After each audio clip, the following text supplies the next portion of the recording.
Hello everyone, how are you today? It's that time of day again, ready for the next chapter of Harry Potter and the Philosopher's Stone by J.K. Rowling. Have you got your pillow? Let's go. Chapter 14, Norbert the Norwegian Ridgeback. Quirrell, however, must have been braver than they thought. In the weeks that followed, he did seem to be getting paler and thinner, but it didn't look as though he'd cracked yet. Every time they passed the third floor corridor, Ron, Harry and Hermione would press their ears to the door to check that Fluffy was still growling inside. Snape was sweeping about in his usual bad temper, which surely meant that the stone was still safe. Whenever Harry passed Quirrell these days, he gave him an encouraging sort of smile, and Ron had started telling people off for laughing at Quirrell's stutter. Hermione, however, had more on her mind than the Philosopher's Stone. She had started drawing up revision timetables and colour-coding all of her notes. Harry and Ron wouldn't have minded, but she kept nagging them to do the same. "Hermione, the exams are ages away." 10 weeks, Hermione snapped. "That's not ages. That's a second to Nicholas Flamel." "But we're not 600 years old," Ron reminded her. "Anyway, what are you revising for? You know it all." "What am I revising for? Are you mad? You realise we need to pass these exams to get into the second year. They're very important. I should have started studying a month ago. I don't know what's got into me." Unfortunately, the teachers seemed to be thinking along the same lines as Hermione. They piled so much homework on them that the Easter holidays weren't nearly as much fun as the Christmas ones. It was hard to relax with Hermione next to you reciting the 12 uses of dragon's blood or practicing wand movements.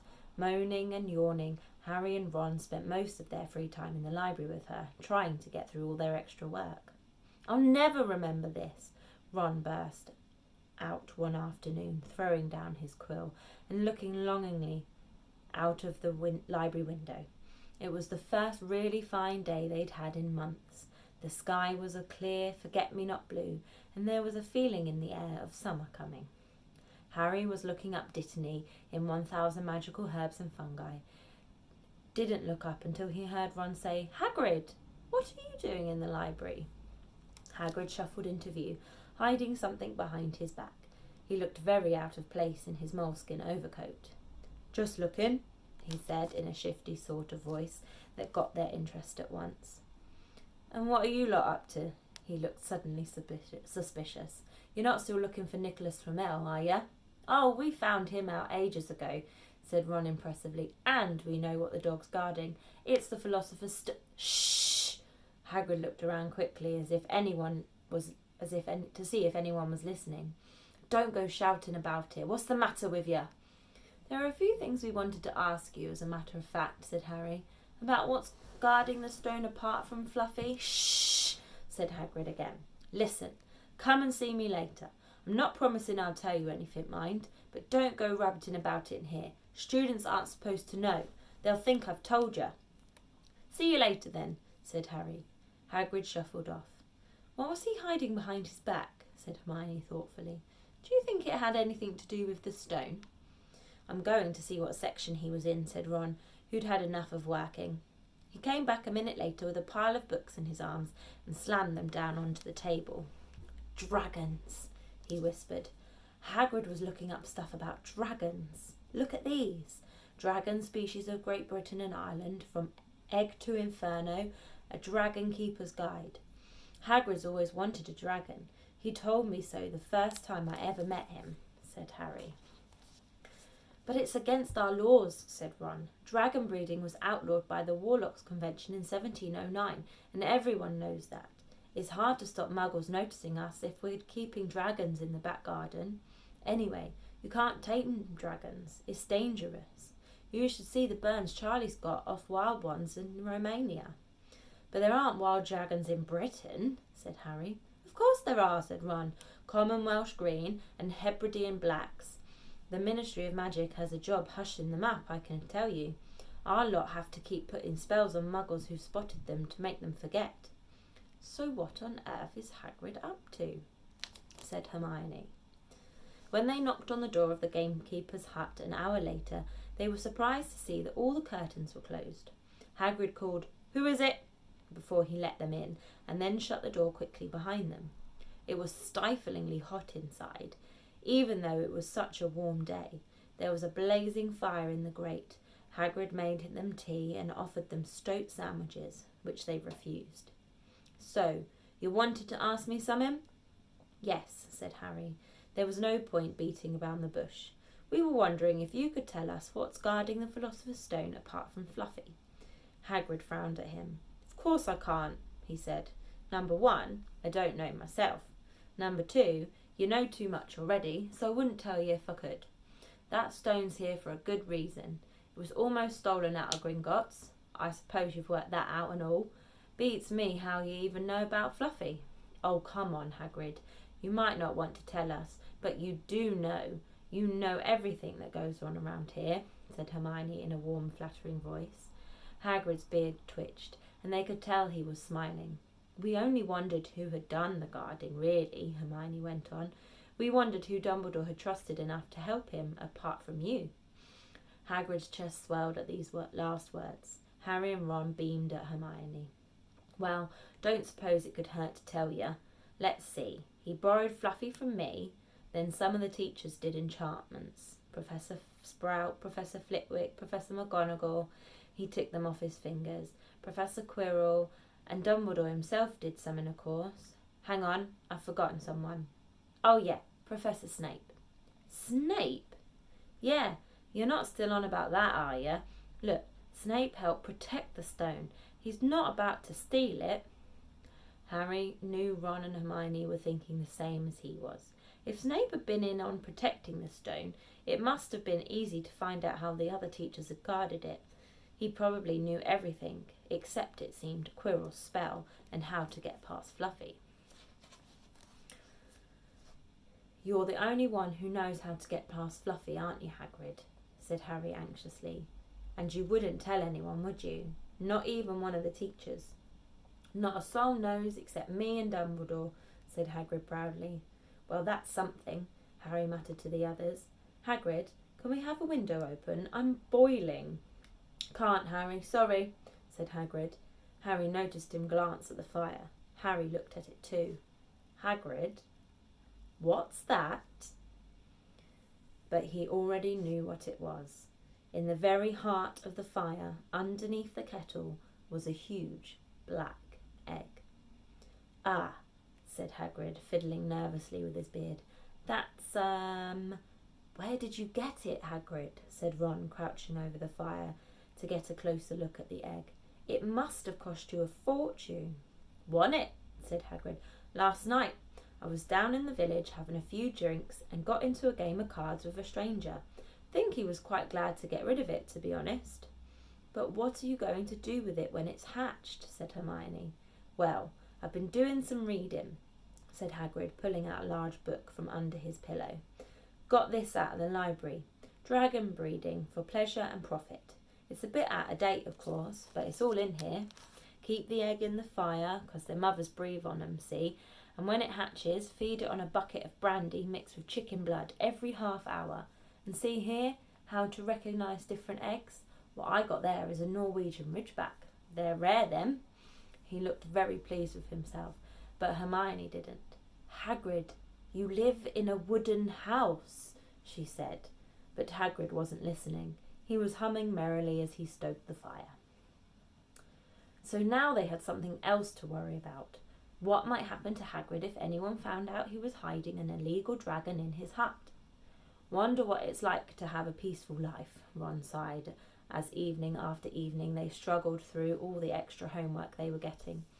Hermione had now started making revision timetables for Harry and Ron too. It was driving them mad. Then, one breakfast time, Hedwig brought Harry another note from Hagrid. He had only written 2 words: "It's hatching." Ron wanted to skip herbology and go straight down to the hut. Hermione wouldn't hear of it. "Hermione, how many times in our lives are we going to see a dragon hatching? We've got lessons. We'll get into trouble, and that's nothing to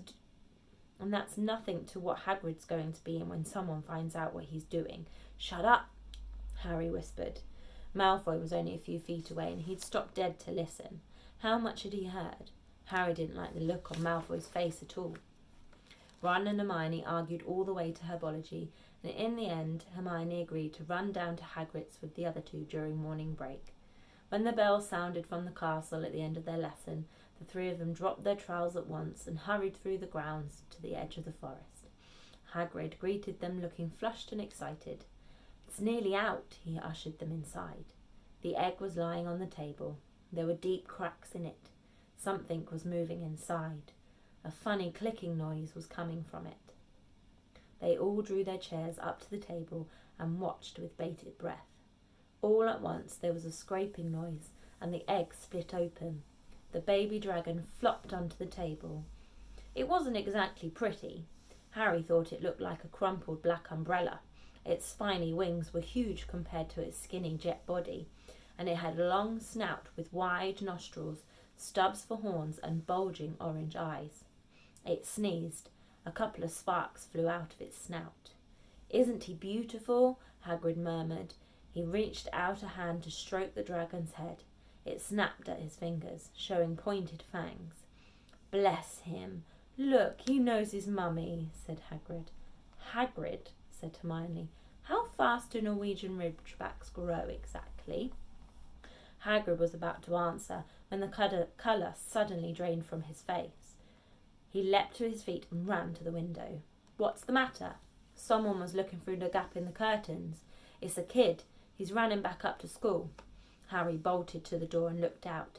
Even at a distance there was no mistaking him. Malfoy had seen the dragon. Something about the smile lurking on Malfoy's face during the next week made Harry, Ron and Hermione very nervous. They spent most of their free time in Hagrid's darkened hut trying to reason with him. "Just let him go," Harry urged. "Set him free." "I can't," said Hagrid. "He's too little. He'd die." They looked at the dragon. It had grown 3 times in length in just a week. Smoke kept furling out of its nostrils. Hagrid hadn't been doing his gamekeeping duties because the dragon was keeping him so busy. There were empty brandy bottles and chicken feathers all over the floor. "I've decided to call him Norbert," said Hagrid, looking at the dragon with misty eyes. "He really knows me now. Watch. Norbert! Norbert! Where's Mummy?" "He's lost his marbles," Ron muttered in Harry's ear. "Hagrid," said Harry loudly, "give it a fortnight, and Norbert's going to be as long as your house. Malfoy could go to Dumbledore at any moment." Hagrid bit his lip. I know I can't keep him forever, but I can't just dump him. I can't." Harry suddenly turned to Ron. "Charlie," he said. "You're losing it too," said Ron. "I'm Ron, remember?" "No, Charlie. Your brother Charlie, in Romania, studying dragons. We could send Norbert to him. Charlie can take care of him and then put him back in the wild." "Brilliant," said Ron. "How about it, Hagrid?" And in the end, Hagrid agreed that they could send an owl to Charlie to ask him. The following week dragged by. Wednesday night found Hermione and Harry sitting alone in the common room long after everyone else had gone to bed. The clock on the wall had just chimed midnight when the portrait hole burst open. Ron appeared out of nowhere as he pulled off Harry's invisibility cloak. He had been down at Hagrid's hut helping him feed Norbert, who was now eating dead rats by the crate. "It bit me," he said, showing them his hand, which was wrapped in a bloody handkerchief. "I'm not going to be able to hold a quill for a week. I tell you, that dragon's the most horrible animal I've ever met." But the way Hagrid goes on about it, you'd think it was a fluffy little bunny rabbit. "When it bit me, he told me off for frightening it, and when I left, he was singing it a lullaby." There was a tap on the dark window. "It's Hedwig," said Harry, hurrying up to let her in. "She'll have Charlie's answer." The 3 of them put their heads together to read the note. "Dear Ron, how are you? Thanks for the letter. I'd be glad to take the Norwegian ridgeback, but it won't be easy getting him here. I think the best thing will be to send him over with some friends of mine who are coming to visit me next week. Trouble is, they mustn't be seen carrying an illegal dragon. Could you get the ridgeback up the tallest tower at midnight on Saturday? They can meet you there and take him away while it's still dark. Send me an answer as soon as possible. Love, Charlie." They looked at each other. "We've got the invisibility cloak," said Harry. "It shouldn't be too difficult. I think the cloak's big enough to cover 2 of us and Norbert." It was a mark of how bad the last week had been that the other 2 agreed with him. Anything to get rid of Norbert and Malfoy. There was a hitch. By next morning, Ron's bitten hand had swollen to twice its usual size. He didn't know whether it was safe to go to Madame Pomfrey. Would she recognise a dragon bite? By the afternoon, though, he had no choice. The cut had turned a nasty shade of green. It looked as if Norbert's fangs were poisonous. Harry and Hermione rushed up to the hospital wing at the end of the day to find Ron in a terrible state in bed. "It's not just my hand," he whispered, "although that feels like it's going to fall off. Malfoy told Madame Pomfrey he wanted to borrow one of my books so he could come and have a good laugh at me. Kept threatening to tell her what really bit me. I've told her it was a dog, but I don't think she believes me. I shouldn't have hit him with that at the Quidditch match. That's why he's doing this." Harry and Hermione tried to calm Ron down. "It'll all be over at midnight on Saturday," said Hermione, but this didn't soothe Ron at all. On the contrary, he sat bolt upright and broke into a sweat. "Midnight on Saturday," he said with a hoarse voice. Oh no, I've just remembered. Charlie's letter was in the book Malfoy took. He's going to know we're getting rid of Norbert." Harry and Hermione didn't get a chance to answer. Madame Pomfrey came over at that moment and made them leave, saying Ron needed to sleep. "It's too late to change the plan now," Harry told Hermione. "We haven't got time to send Charlie another owl, and this could be our only chance to get rid of Norbert. We have to risk it, and we have got the invisibility cloak. Malfoy doesn't know about that." They found Fang the boarhound sitting outside with a bandaged tail when they went to tell Hagrid, who opened the window to talk to them. "I won't let you in," he puffed. "Norbert's at a tricky stage. Nothing I can't handle." When they told him about Charlie's letter, his eyes filled with tears, although that might have been because Norbert had just bitten him on the leg. "Ah! It's all right. He's only got him a boot. Just playing. He's only a baby after all." The baby banged its tail on the wall, making the windows rattle. Harry and Hermione walked back to the castle, feeling Saturday couldn't come quickly enough. They would have felt sorry for Hagrid when the time came to say goodbye to Norbert, if they hadn't been so worried about what they had to do. It was a very dark, cloudy night, and they were a bit late arriving at Hagrid's hut because they had to wait for Peeves to get out of their way in the entrance hall, where he'd been playing tennis against the wall. Hagrid had Norbert packed and ready in a large crate. "He's got lots of rats and some brandy for the journey," said Hagrid in a muffled voice, "and I've packed his teddy bear in case he gets lonely." From inside the crate came ripping noises that sounded to Harry as though Teddy was having his head torn off. "Bye-bye, Norbert," Hagrid sobbed as Harry and Hermione covered the crate in the invisibility cloak and stepped underneath it themselves. "Mummy will never forget you." How they managed to get the crate back up to the castle they never knew. Midnight ticked nearer as they heaved Norbert up the marble staircase in the entrance hall and along the dark corridors. Up another staircase, then another. Even one of Harry's shortcuts didn't make the work much easier. "Nearly there," Harry panted as they reached the corridor beneath the tallest tower. Then a sudden movement ahead of them made them almost drop the crate. Forgetting that they were already invisible, they shrank into the shadows, staring at the dark outlines of 2 people grappling with each other 10 feet away. A lamp flared. Professor McGonagall, in a tartan dressing gown and hairnet, had Malfoy by the ear. "Detention!" she shouted, "and 20 points from Slytherin, wandering around in the middle of the night. How dare you?" "You don't understand, Professor. Harry Potter's coming. He's got a dragon." "What utter rubbish. How dare you tell such lies? Come on, I shall see Professor Snape about you, Malfoy." The steep spiral staircase up to the top of the tower seemed the easiest thing in the world after that. Not until they'd stepped out in the cold air did they throw off the cloak, glad to be able to breathe properly again. Hermione did a sort of jig. "Malfoy's got detention. I could sing." "Don't," Harry advised her. Chuckling about Malfoy, they waited, Norbert thrashing about in his crate. About 10 minutes later, 4 broomsticks came swooping down out of the darkness. Charlie's friends were a cheery lot. They showed Harry and Hermione the harness they'd rigged up so they could suspend Norbert between them. They all helped buckle Norbert safely into it, and then Harry and Hermione shook hands with the others and thanked them very much. At last, Norbert was gone. They slipped back down the spiral staircase, their hearts as light as their hands, now that Norbert was off them. No more dragon, Malfoy in detention. What could spoil their happiness? The answer to that was waiting at the foot of the stairs. As they stepped into the corridor, Filch's face loomed suddenly out of the darkness. "Well, well, well," he whispered, "we are in trouble."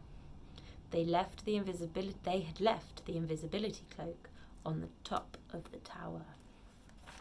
Now that is the end of chapter 14.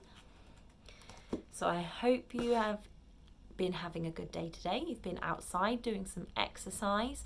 I have been out in the garden doing some planting some new plants that I managed to get in Tesco's this morning. And now I'm going to make some chocolate brownies. So tomorrow's episode may be coming to you from a slightly familiar location. Let's see if you recognise it tomorrow. Bye!